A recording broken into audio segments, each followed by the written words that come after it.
since we started the project, recently we were able to hand over one set of skeletal remains to the next of kin through our representative.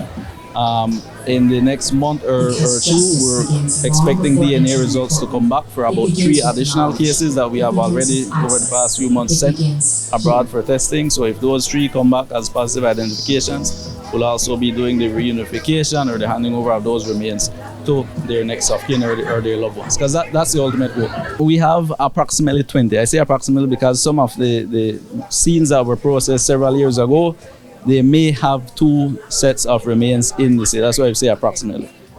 Sometimes when you get the skeletal remains combined, it's a bit, you can't definitively say it's one person. It might be 2, right? And so that's why we round it out. We don't use exact numbers and say exactly this.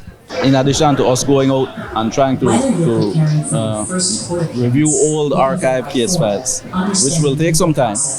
Parallel to that, we're also having this public outreach, which we had already envisioned from a few years back. Once we had enough information that we're ready to make it accessible to the public, to provide information on their relative or their friend.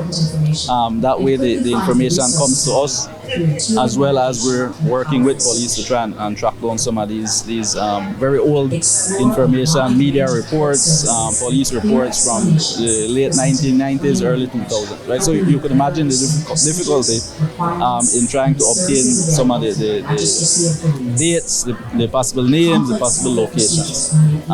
We have been using a lot, thankfully, media reports. I mean, the media has done a very good job over the past several decades in documenting not only when a skeletal remain was recovered, but also when they interview family members. So we're using those as well as part of the information gathering process, parallel to police and forensics trying to reach out to some of these possible relatives.